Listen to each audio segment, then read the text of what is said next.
തിരുവനന്തപുരം പോത്തൻകോട് നവജാത ശിശുവിനെ കിണറ്റിലെറിഞ്ഞ് കൊലപ്പെടുത്തിയ നിലയിൽ കണ്ടെത്തി. പോത്തൻകോട് സ്വദേശികളായ സുരിത, സജി ദമ്പതികളുടെ 36 ദിവസം പ്രായമുള്ള മകനെയാണ് മരിച്ച നിലയിൽ കണ്ടെത്തിയത്.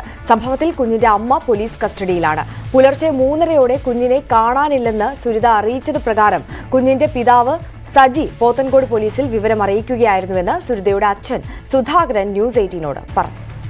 പോത്തൻകോട് മഞ്ഞമല അടപ്പിനകത്ത് ക്ഷേത്രത്തിന് സമീപം താമസിച്ചിരുന്ന സുരിത സജി ദമ്പതികളുടെ 36 ദിവസം മാത്രം പ്രായമുള്ള ആൺകുഞ്ഞിനെയാണ് അതിരാവിലെ മരിച്ച നിലയിൽ കണ്ടെത്തിയത്. കിണറ്റിൽ നിന്നാണ് കുഞ്ഞിന്റെ മൃതദേഹം കണ്ടെടുത്തത്. 2:30യോടുകൂടി ഈ കുഞ്ഞിന്റെ പിതാവ് സജി പോത്തൻകോട് പോലീസിൽ പരാതി നൽകുകയായിരുന്നു കുഞ്ഞിനെ കാണാനില്ല എന്ന്. തുടർന്ന് പോലീസ് വീട്ടിലെത്തി പരിശോധന നടത്തിയതോടുകൂടിയാണ് വീട്ടിന്റെ പുറകുവശത്തെ വാതിൽ തുറന്നു കിടന്നതായും ഒപ്പം കിണറ്റിന്റെ സമീപത്ത് വീടിന് പുറകുവശത്തുള്ള കിണറ്റിന്റെ സമീപത്തെ കുഞ്ഞിന്റെ ഒരു ടവൽ കണ്ടെടുക്കുകയും ചെയ്തു. തുടർന്ന് കഴക്കൂട്ടം ഫയർഫോഴ്സ് ഉദ്യോഗസ്ഥരെ വിവരം അറിയിക്കുകയായിരുന്നു. അവരെത്തി നടത്തിയ പരിശോധനയിലാണ് കുഞ്ഞിനെ കിണറ്റിൽ നിന്ന് കണ്ടെത്തിയത്. കിണറ്റിൽ നിന്ന് കുഞ്ഞിനെ പുറത്തെടുക്കുമ്പോഴേക്കും കുഞ്ഞ് മരിച്ചിരുന്നു. എന്തായാലും ഇതിൽ നിലവിൽ കുഞ്ഞിന്റെ അമ്മ സുരിത പോലീസ് കസ്റ്റഡിയിലാണുള്ളത്. കുഞ്ഞിന്റെ അമ്മയുടെ സുരിതയുടെ പിതാവ് സുധാകരൻ ന്യൂസ് 18നോട് വ്യക്തമാക്കിയത് സുരിതയാണ് ആദ്യം കുഞ്ഞിനെ കാണാനില്ല എന്ന് തിരിച്ചറിയുന്നത്. തുടർന്ന് സുധാകരനെയും ഒപ്പം വീട്ടിലുള്ളവരെയും അറിയിച്ചതിനെ തുടർന്ന് ഇവർ ഫോൺ വിളിച്ചാണ് ഈ കുഞ്ഞിന്റെ പിതാവ് സജിയെ വിളിച്ചു വരുത്തിയത്. തുടർന്ന് പോലീസിൽ പരാതി നൽകാൻ ആവശ്യപ്പെട്ടതെന്നുമാണ് ഈ സുരിതയുടെ പിതാവ് സുധാകരൻ ന്യൂസ് 18നോട് വ്യക്തമാക്കിയത്.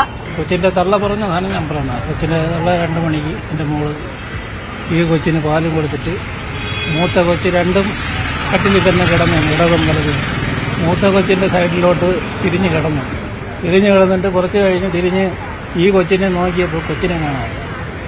അങ്ങനെ മൂത്ത മോളും ഒരു കൊച്ചും ഒരു മുറിയിൽ കിടന്നു. മോളെ തള്ള അമ്മ തൊട്ട് താഴെ കിടന്നിട്ടുണ്ട്. അപ്പോൾ കിടന്ന് വിളിച്ച് കൊച്ചിനെ കണ്ടില്ലെന്ന് വിളിച്ചപ്പോൾ ഇവരെല്ലാം ഉണങ്ങി അതിനകത്തെല്ലാം നോക്കിയിട്ട് കൊച്ചിനെ കണ്ടില്ല. അങ്ങനെ അവിടെ ബഹളം വെച്ച് എന്നെ വിളിച്ച് ഞാൻ താഴെ നിന്ന് മോളിൽ വന്നപ്പോൾ ഞാൻ വിശ്വസിച്ചില്ല. നോക്കിയപ്പോൾ അവിടെ കൊച്ചിനെയൊന്നും കാണാനില്ല. പിന്നീട് ഞാൻ പറഞ്ഞു മരുമോനെ വിളിച്ച് പറയാൻ പറഞ്ഞു സ്റ്റേഷനിൽ അറിയിക്കാൻ പറഞ്ഞു. അവനെ വിളിച്ചിട്ട് പറഞ്ഞു. അങ്ങനെ അവൻ സ്റ്റേഷനിൽ വിളിച്ച് പറഞ്ഞിട്ട് അവനും അവൻ്റെ കൊച്ചിനും ഇവിടെ വന്നിട്ട് ടോർച്ചെല്ലാം കൊണ്ട് പോക്കിയപ്പോൾ കാണാൻ കിണറ്റിൻ്റെ അവിടെ ഒരു കൊച്ചിനെ വെച്ച് കിടത്തുന്ന ഒരു ടവൽ അവിടെ അതേ തന്നെ കിടത്തിയിരുന്നു. ആ ടവൽ കിണറ്റിൻ്റെ പുറത്തിട്ടാണ് കൊച്ചിനെ. അപ്പം വെള്ളം ഇഷ്ടം പോലെ ഉണ്ട്. അപ്പോൾ എനിക്ക് കിണറ്റിൽ ലൈറ്റ് അടിച്ച് നോക്കിയപ്പോൾ ഞാൻ കുമ്മളയായിട്ടൊന്നും പറഞ്ഞു. അത് വീഴുന്നെങ്കിൽ കുമ്മള എങ്ങനെ വരുമല്ലോ എന്ന് പറഞ്ഞ് ഞാൻ നോക്കിയിട്ട് ഇല്ല. അങ്ങനെ പിന്നെ നല്ല 2 ആൾപ്പൊക്കെ വെള്ളമുണ്ട്. ഇപ്പം മഴ പെയ്തപ്പോൾ ഒരു വെള്ളം. അങ്ങനെ ആ പരിസരം എല്ലാം നോക്കി, പുരയിടം കൂടെ എല്ലാം നോക്കി. ഇവിടെ എല്ലാം നേരൊക്കെ എടുത്തെറിഞ്ഞിട്ട് പോയാൽ എന്നുള്ള അപ്പോൾ അതും കണ്ടില്ല. പിന്നെ ഞാൻ പാർട്ടി നേതാക്കന്മാരെയൊക്കെ എനിക്കറിയത്തക്കവരെയൊക്കെ ഓരോ ഫോണിലും വിളിച്ചിട്ട് പറഞ്ഞ് എടുത്തിട്ട് ഏത് വാക്കിനെങ്കിലും പിടിക്കാൻ വേണ്ടി വിളിച്ച് പറഞ്ഞു പെട്ടെന്ന്. അങ്ങനെയൊക്കെ വിളിച്ച് പറഞ്ഞ് നേതാക്കന്മാരെല്ലാം വന്നു. മനുഷ്യ ആരാണെന്ന് പറയാൻ പറ്റില്ല.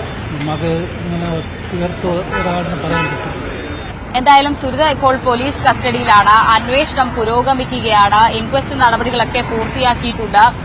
ഈ കുഞ്ഞിന്റെ അല്ലെങ്കിൽ എങ്ങനെയാണ് ഈ വീടിന്റെ പുറകുവശത്തെ വാതിൽ തുറന്നത്, ഒപ്പം കുഞ്ഞിനെ കിണറ്റിൽ നിന്ന് കണ്ടെത്താനുണ്ടായ സാഹചര്യം, അങ്ങനെ ഒരുപാട് അസ്വാഭാവിക സംഭവങ്ങളാണ്. അതുകൊണ്ട് തന്നെ ഇതിലൊക്കെ ഒരുപാട് ചോദ്യങ്ങൾ ബാക്കിയാവുന്നു. ഇതിനെല്ലാം മറുപടി കിട്ടണമെങ്കിൽ പോലീസ് അന്വേഷണം പൂർത്തിയാവുക തന്നെ വേണം. എന്തായാലും നിലവിൽ കസ്റ്റഡിയിലുണ്ടെങ്കിൽ പോലും സുരിത പോലീസിനോട് പ്രതികരിക്കാൻ പറ്റിയൊരു മാനസികാവസ്ഥയിലല്ല, ഒരു ട്രോമയിലാണ് എന്നാണ് പോലീസ് വ്യക്തമാക്കുന്നത്. എന്തായാലും പോലീസ് അന്വേഷണത്തിന് ശേഷം ഈ കുഞ്ഞിന് അല്ലെങ്കിൽ ഈ കുഞ്ഞിന്റെ മരണത്തിൽ എന്താണ് സംഭവിച്ചത് എന്നത് സംബന്ധിച്ചൊരു വ്യക്തത വരും.